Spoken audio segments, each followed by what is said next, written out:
I never thought I'd be the kind of person writing on Reddit about family betrayal, but here I am. I've been carrying this story inside me for years, and now everything has finally come full circle. I'm wondering if I crossed the line from justified revenge into cruelty. For context, I grew up in a family where the business was the family. My parents started a mid-sized manufacturing company when I was a kid, and by the time I was in high school, they were grooming me to take over. Every summer, every holiday break, every weekend that my friends were out enjoying their lives, I was working at the company. I wasn't just making copies or doing coffee runs. I was learning operations, dealing with clients, managing inventory, even troubleshooting equipment breakdowns. By the time I graduated college, I already had more hands-on experience than most managers twice my age. I poured nearly a decade of my life into that business. I turned down higher-paying offers elsewhere because my parents promised me that all of it, the blood, sweat, tears, would pay off. One day, the company would be mine to run. But promises are cheap when they come from people who only see you as a tool. See, I wasn't the only child. I had a younger brother, Mark. Mark was the golden boy in my parents' eyes. The problem was, Mark didn't lift a finger in the business.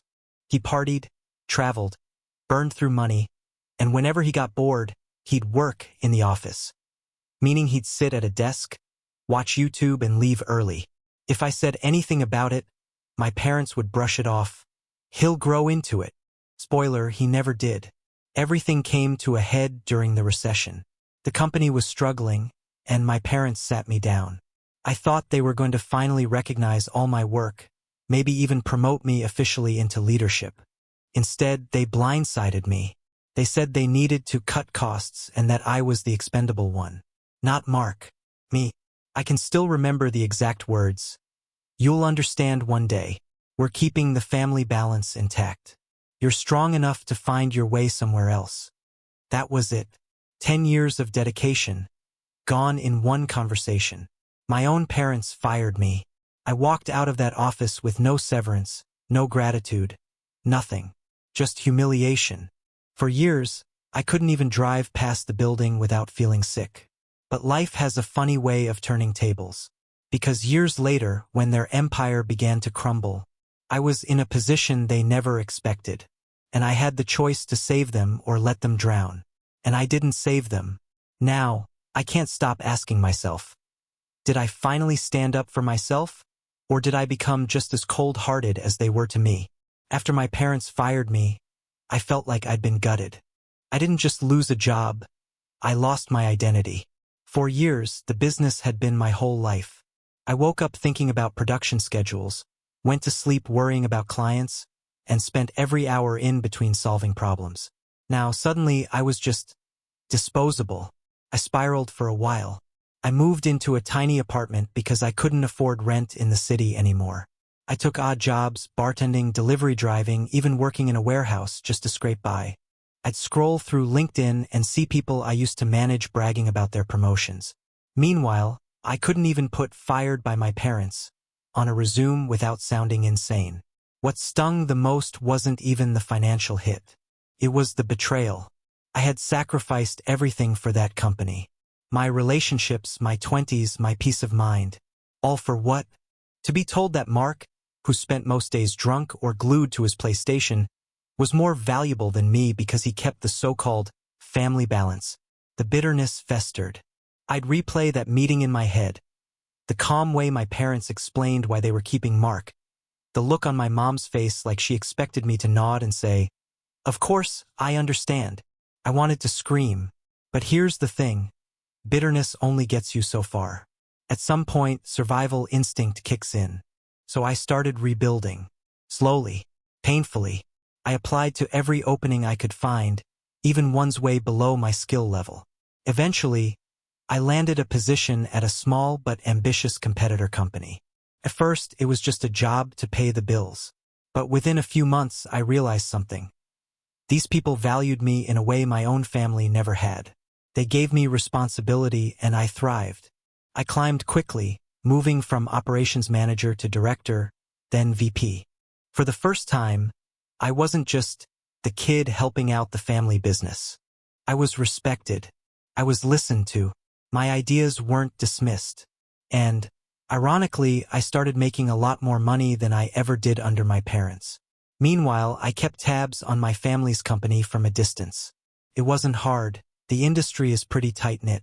I'd hear rumors at conferences, from clients, even from former employees who jumped ship. The pattern was always the same. Poor leadership, unpaid invoices, Mark making a fool of himself in meetings, clients walking away. At first, hearing about their struggles gave me a dark kind of satisfaction. Karma, I thought. But as the years passed and I rose higher in my own career, the satisfaction shifted into something else. Anticipation. Because I could see the collapse coming, and I knew one day I'd be in a position to do something about it. I didn't know exactly what, but I knew the story wasn't over. The first real sign that their business was in trouble came through a phone call I wasn't supposed to overhear. I was at a trade show with my new company, standing near the coffee station, when I caught sight of an old supplier from back in the family days. He didn't see me at first, but I definitely heard him. He was practically shouting into his phone about unpaid invoices and broken promises. I didn't need to ask who he was talking about. By then, my parents' company had been slowly bleeding for years. Their reputation, once solid, was tanking. Mark had been given more and more responsibility, and it was a disaster. He missed deadlines, showed up late to client meetings, and treated employees like his personal assistants. My parents, instead of reining him in, doubled down, insisting he just needed time to grow. But businesses don't wait for people to grow up. Clients don't wait, and money doesn't wait. Soon I started hearing more whispers.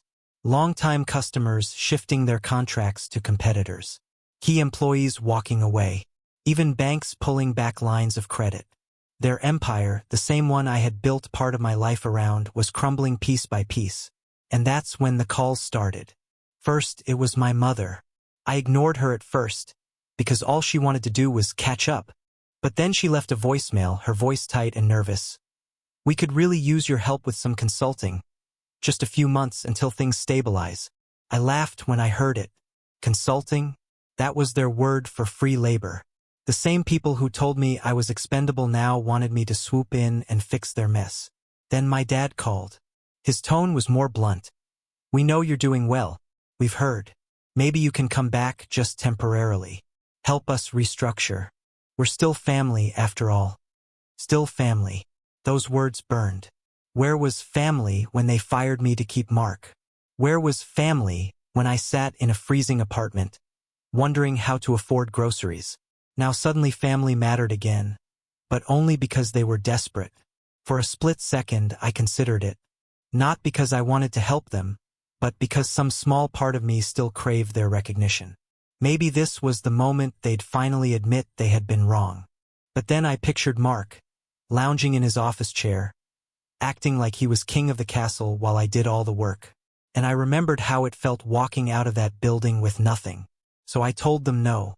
It wasn't an angry no, just cold, flat, final. I have my own career now. I can't drop everything to fix problems you created. Silence on the line. Then my dad sighed, said he understood. But I could hear the disappointment bleeding through. My mother tried again, pleading, but I hung up before she could finish. That night I couldn't sleep, because deep down, I knew this wasn't the last time they'd come crawling back. And next time, it wouldn't just be about consulting. It would be about survival. I was right. The call for consulting was just the beginning. Within a year, their company hit the kind of freefall that's almost impossible to recover from. It started with their largest client, the one that had been with them since the early days. They pulled their contract, citing lack of confidence in leadership. Translation: Mark had blown too many deadlines, and my parents had covered for him one too many times. Losing that client was like watching the first domino tip over. After that, everything accelerated. Suppliers demanded upfront payments. Employees stopped showing up. Even the local press got wind of it. An article came out about one of the region's most respected family businesses on the brink. Reading that headline felt surreal. That was our company. My childhood. My entire 20s. And then, the inevitable happened. My parents' company announced they were exploring strategic options, which in business speak means, we're broke and need someone to buy us before the lights go out. Guess who was part of the leadership team of a competitor perfectly positioned to make that purchase? Yeah, me. When I found out, my stomach flipped. I had been climbing the ladder at my new company faster than I expected. I'd proven myself so many times over that I was leading whole divisions, closing deals, bringing in revenue that outpaced projections. My CEO trusted me, so when the acquisition talk started, I was naturally pulled in. Sitting in that boardroom, hearing my parents' company described in terms of assets and liabilities, I almost laughed. 10 years of my life summarized into a spreadsheet. And me, sitting on the other side of the table, with the power they once denied me. But it wasn't just business. It was personal. During negotiations, my parents reached out to me again. This time, the tone was different. Desperation dripped from every word. You're the only one who understands the company. You're the only one who can convince your people to keep it alive. If you don't step in, everything we built will be gone. Mark even called me, though he sounded less desperate and more angry. He accused me of betraying the family by working for the competition. I asked him point blank, where was that loyalty when I got fired? He had no answer, just hung up. I won't lie, part of me felt a thrill. For once, I was the one with control. They needed me. I didn't need them. But the thrill came with guilt, because I wasn't sure if stepping back now made me strong, or if it made me cruel. The acquisition talks dragged on, and with each meeting, it became clearer. The company my parents once bragged about, the company they promised would be mine, was going to be swallowed, and I was going to have a say in whether it survived as a brand or disappeared completely. The night before the final negotiation, my mother left me a message. Her voice cracked as she said, "Please, don't let this be the end. We know we made mistakes, but this company is our life. You're our son. Help us." I listened to it twice, then deleted it. The next morning, I walked into the boardroom with a decision already made. The boardroom felt colder that morning. Maybe it was just me, but the air seemed heavy with the weight of what was about to happen. On one side of the long mahogany table sat our acquisition team, sharp suits, calm expressions, laptops glowing with spreadsheets and projections. On the other side, my parents and Mark, looking smaller than I had ever seen them. It was jarring. My father, once so confident and commanding, now fidgeted with his tie like a nervous kid before a school presentation. My mother avoided eye contact, her lips pressed into a thin line, and Mark looked hungover. He slouched in his chair, scrolling his phone until my dad nudged him. For years, these were the people who made me feel less than. Now they were begging for scraps. The negotiations were brutal, as they always are. Our team dissected their company line by line. Real estate holdings, equipment value, outstanding debts. Their assets barely balanced the mountain of liabilities. The picture that emerged was clear. Their business wasn't worth saving as it stood. At one point, my father tried to speak directly to me, bypassing the lawyers. "You know this business. You know what it can be. Tell them, son. Tell them it's worth more than this." I didn't respond. My role wasn't to defend them anymore. My role was to protect the company I worked for now, the one that had given me the opportunities they never had.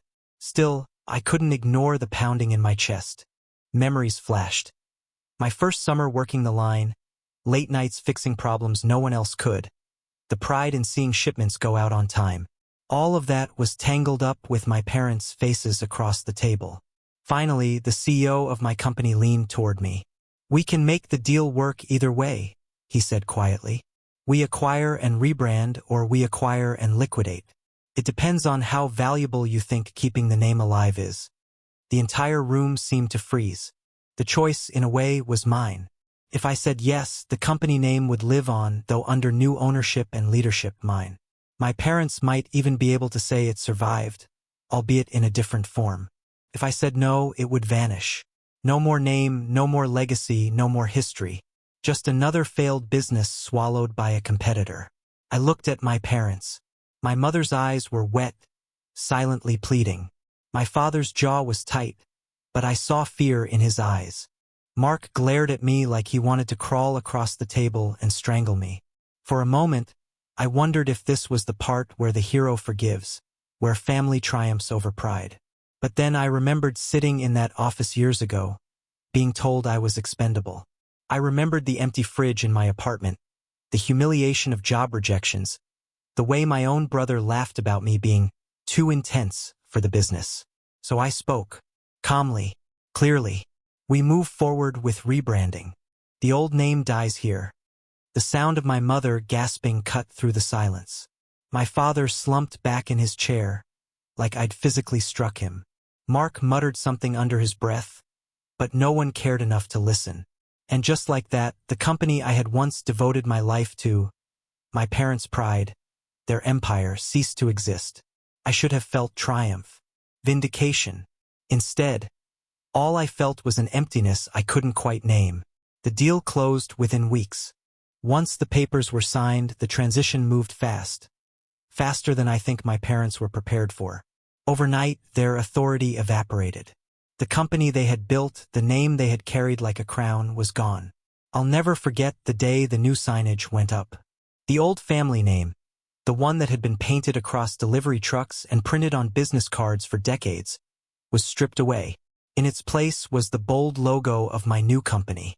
Employees who had once called my parents boss were now answering to me. That evening, I drove past the building. My parents' cars weren't there anymore. The parking lot was emptier than I'd ever seen it. For the first time, I realized they had nowhere left to go. Their world had shrunk to nothing in a matter of weeks. The calls started again. At first, it was my mother. She cried on the phone, asking me why I had done it, why I couldn't have shown mercy. She said things like, "It wasn't supposed to end like this. We were trying to protect the family. Don't you understand? Protect the family." That line nearly broke me, because in their eyes, firing me had been protection. Keeping Mark in power had been balance. And now they wanted me to rewrite history by saving them. When I didn't budge, my father called. His voice wasn't desperate this time, it was venomous. "You've destroyed us. You'll regret this. Blood is thicker than water, but you've made your choice." Then he hung up. The strangest part was Mark. He didn't call, didn't text, didn't confront me directly. But I heard from mutual contacts that he was running around town telling everyone I had stabbed the family in the back. He painted himself as the victim, the brother betrayed by ambition. Some people believed him. Others knew better. Meanwhile, I was thrust into a new role. I was leading the integration of their company into ours, and employees, people who had once seen me as the hardworking kid in the background, now looked to me for direction. They respected me, trusted me. Some even quietly thanked me for getting rid of Mark's incompetence. But at night, when the office lights dimmed and I was alone with my thoughts, I felt the weight of it pressing down. This wasn't just business. This was my family, and I had been the executioner. The truth? I didn't feel guilty for the decision itself. I knew it was the right call, both for my career and for the employees who deserved better leadership. What haunted me was how final it felt. There was no going back now. No reconciliation. No Sunday dinners. No holidays. I had chosen to let their empire die. And in doing so, I had killed whatever was left of our family bond. If life were a movie, this would be the part where I stand on top of a skyscraper, triumphant, watching my enemies scatter beneath me. But reality doesn't work that cleanly. Success is quieter. It creeps in slowly, day by day, until you wake up one morning and realize you're living a life you once thought was impossible. After the acquisition, my career skyrocketed. I was promoted again, this time into a senior leadership role. My title carried weight. My paychecks were more than I ever dreamed of back when I was scraping by in that freezing apartment. I could afford things I used to laugh off as luxuries. A decent car, a condo with a view, vacations that didn't involve cutting coupons or hustling side jobs to pay for gas. But it wasn't just money. It was respect. Clients valued my input. Colleagues listened when I spoke. My CEO introduced me at conferences as the guy who turned a distressed asset into a thriving branch of our company. For the first time in my life, I felt seen for what I could do, not dismissed because of who I was related to. Meanwhile, my parents were unraveling. I'd hear things through the grapevine. They sold their house, the big one with the pool where we'd hosted family barbecues, and moved into something smaller. My dad's health started slipping. People said the stress had gotten to him. My mom tried picking up side consulting gigs, but her reputation was too tied to the collapse. She struggled to find steady work. And Mark went from golden boy to town punchline. With no company to shield him, people finally saw him for what he was. Lazy, entitled, incapable. He bounced between failed ventures. A bar that went under in 6 months, some half-baked crypto scheme, even a landscaping business he abandoned after 2 weeks. Last I heard, he was living off loans from friends he never paid back. It was surreal. We had started in the same place under the same roof. Yet now we lived in completely different worlds. I was rising higher than ever, and they were falling deeper into the hole they had dug for themselves. I should have felt vindicated, and on some level I did. But mixed with that vindication was something more complicated. Watching them stumble, watching Mark flounder, it didn't bring me the satisfaction I thought it would. It just reminded me of how different things could have been if they had chosen differently years ago. If they had valued me instead of discarding me. If they had held Mark accountable instead of coddling him. If they had seen me as family, not just as labor. Now every holiday passed without a call. Every birthday, every milestone, silence. My parents and brother were ghosts in my life. I had built something better, stronger, but at the cost of losing the people who should have been my foundation. And I couldn't shake the question that gnawed at me late at night. Was I better off without them? Or had I just traded one kind of emptiness for another? It had been nearly 2 years since the acquisition when my parents finally reached out again. By then, I had assumed our relationship was permanently severed. The occasional rumor trickled in. My father's health getting worse, my mother picking up odd part-time gigs, Mark still chasing pipe dreams. But none of them had called me directly since the fallout. Until one Tuesday evening, I came home from work to find a letter in my mailbox. Not an email, not a voicemail, a handwritten letter in my mother's looping script. I stood in my kitchen with the envelope for nearly 10 minutes before opening it, my heart pounding like I was about to disarm a bomb. When I finally slid the paper out, I felt my throat tighten. The letter was short, apologetic in a way but also pleading. She wrote about how my father's health was declining, how the stress of losing the business had broken something in him. She admitted they had made mistakes, that they hadn't valued me the way they should have, but said they were still family, and that family shouldn't let each other drown. At the end, she asked for money. Not a small amount either. Enough to cover my dad's medical bills and to keep them afloat while they figured things out. I sat at the table staring at the letter for hours. 1,000 emotions fought inside me. On one hand, this was exactly what I had feared all along, that no matter what happened, they would see me as a resource to be exploited, not a son. Even now, when everything had fallen apart, the first instinct wasn't to mend the relationship, but to ask me for something. On the other hand, it was my parents. The same people who had raised me, put food on the table, and at least on the surface tried to build something for the family. No matter how much they had hurt me, part of me still cared. Still wanted to see them okay. I didn't respond right away. Instead, I carried the letter with me for a week. Pulled it out of my bag during lunch breaks. Read it before bed. My emotions swung wildly. One moment, I wanted to send them a check just to ease the guilt gnawing at me. The next, I wanted to burn the letter and never speak of it again. Eventually, I called my mother. She answered on the first ring, her voice trembling. "I didn't know if you'd call." The conversation was raw. She tried to apologize, but it was halting, scattered. More about the consequences of their decisions than the decisions themselves. She said they had only wanted what was best for both sons. That firing me was never personal. She said Mark wasn't built for struggle, and that they thought I was strong enough to make it on your own. Hearing it out loud didn't make me feel better. It made me furious. Strong enough? So I was punished for being capable while Mark was rewarded for being useless. When she circled back to the money, my anger nearly boiled over. I told her flatly, "You didn't think about family when you fired me. Don't come to me now expecting me to fix what you broke." She started crying, begging. I could hear my dad coughing in the background, weak and frail.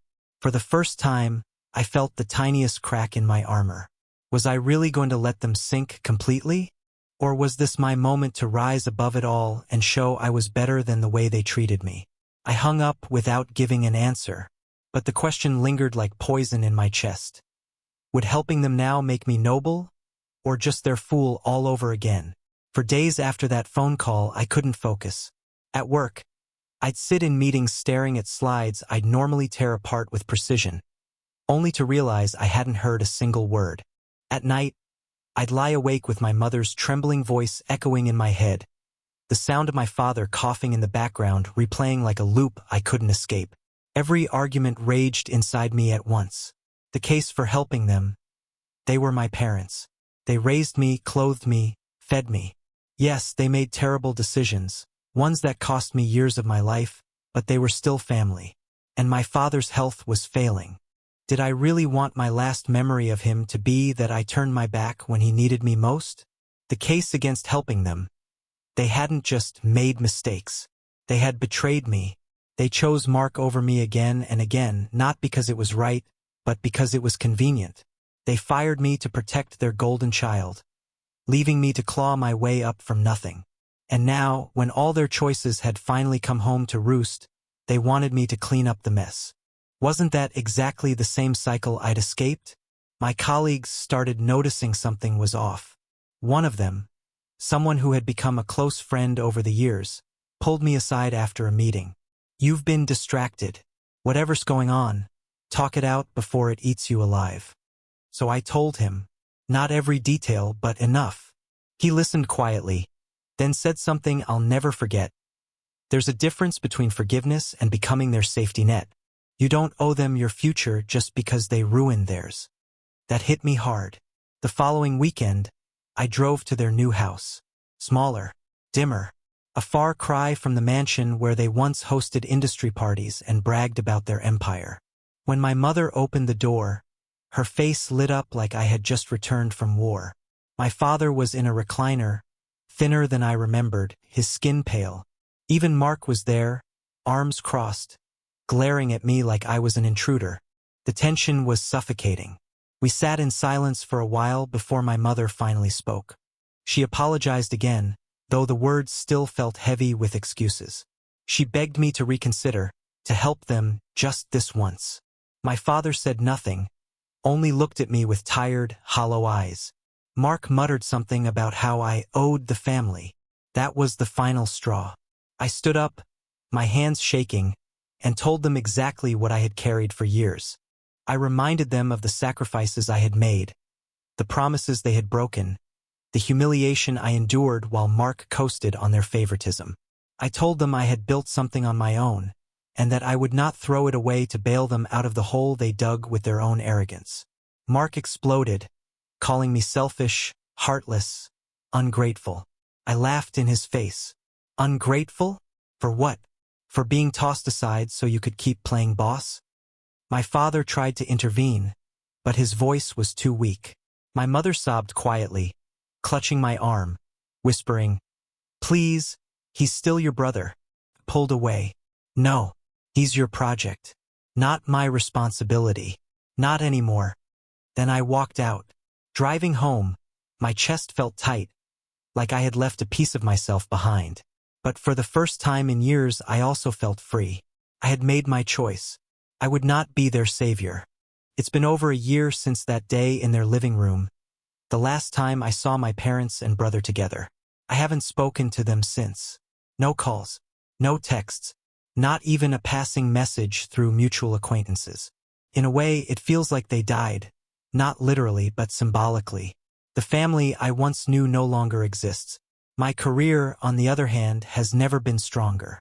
I've stepped fully into leadership, guiding teams, mentoring younger employees, even speaking at industry events.